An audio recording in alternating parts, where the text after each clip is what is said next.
চট্টগ্রামের একটা জনপ্রিয় রান্না হচ্ছে বেগুন আলু শুটকির তরকারি। তরকারিটা ছোট থেকে বড় সবার পছন্দের তালিকায় থাকে সবসময়।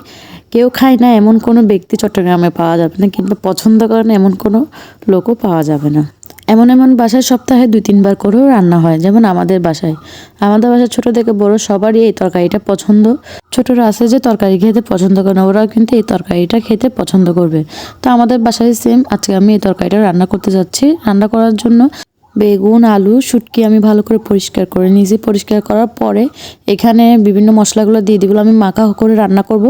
পরিমাণ মতো মরিচ, পরিমাণ মতো হলুদ, পরিমাণ মতো লবণ ও পরিমাণ মতো তেল দিব। শুটকির তরকারিতে তেমন একটা তেল দেয় না, তো তারপরেও তেল তো দিতে হবে। তো আমি এখানে 3 টেবিল চামচের মতো তেল দিব। তেল দিয়ে ভালো করে মেখে ফেলবো।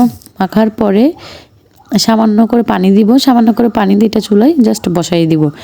এবার এটা ভালো করে যখন ব্লক আসবে, ভালো করে যখন চারিদিক থেকে ব্লক চলে আসবে, তখন একটা ছোট করে বসাই রাখবো। ছোট করে বসাই রেখে একটু পরে আপনার টমেটো ধনেপাতা এগুলো দিয়ে জাস্ট নামাই ফেলবো। তাহলে হয়ে গেল আলু বেগুন আর শুটকির তরকারি। এভাবে মেখে যদি রান্না করা হয় সবচেয়ে বেশি মজা হয়। এটা আমাদের চট্টগ্রামের ভাষায় বলে জুত্তায় রান্না করা। তো জুত্তায় যদি কোনো তরকারি রান্না করে, এটা চট্টগ্রামে সবচেয়ে বেশি স্বাদ হয়, আমরা মনে করি সবচেয়ে বেশি ভালো লাগে। এখানে আপনার মশলার ঘ্রাণ, মরিচের যে ঝাল ঝাল ঘ্রাণ, এটা কিন্তু থাকে না।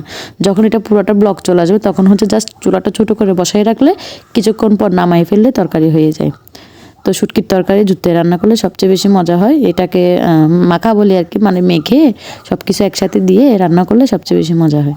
তা আপনারা আপনাদের বাসায় একবার ট্রাই করে দেখবেন, যারা চট্টগ্রামের বাইরে আছেন। চট্টগ্রামে যারা আছে ওদের তো বলতেই হয় না, ওরা সপ্তাহে 2-1 বার এগুলো খেয়েই ফেলে। কোনো কিছু ভালো না লাগলে বলে যে একটু শুটকির তরকারি রান্না করো, ভালো লাগবে।